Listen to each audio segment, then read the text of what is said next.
I'm a junkie for the rock show. That's just, you know, that's it. I need it. So then on this new record, there are some new songs. Oh yeah. What were the influences for this kind of music, the style this time? I would say this time around, we were, you know, I've been listening to a lot of Nine Inch Nails, going back listening to early Nine Inch Nails, and a lot of punk rock music. You know, I love Social Distortion, but then also, you know, there's this new rock band called Gaslight Anthem, and it's like, you know, so listening to a lot of different music, and you know, there's a lot of different facets to Papa Roach, and we kind of wanted to come with a little bit more of a modern sound on this one, and so with a song like Kick in the Teeth or Burn, you know, we started to utilize like, okay, let's go back in and create some loops and work with keyboards and kind of just try something different. Almost pick up where we left off with our album Getting Away with Murder, especially with that song Getting Away with Murder, with the beat loop and just a little more kind of teched out vibe, you know, and so we walked down that path a little bit farther, and I think we came up with a fresh sound. And you know, we have another song called No Matter What, and that's just like roots, real just like heartfelt, you know, rock music.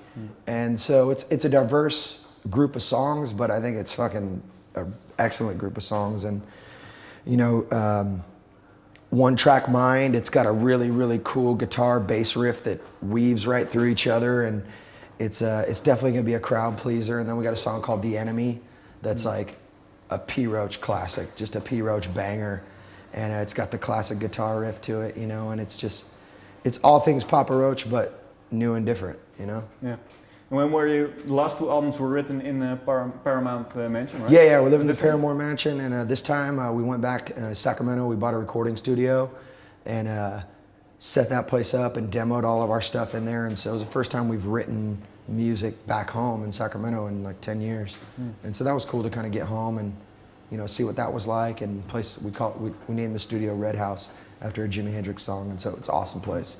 Really? Your first song that you did on the talent show is also Jimi Hendrix. Yeah. Is he a big hero of you? No, we didn't do it at the talent show. That was actually not true. Oh. Jimi Hendrix, you know, growing up as a young kid, man, I was like, you know, smoking pot for my first time, listening to Jimi Hendrix, you know, and, you know, he was just one of those guys that was very influential over generations of musicians. And so, yeah, I got a lot of love and respect for Jimi Hendrix.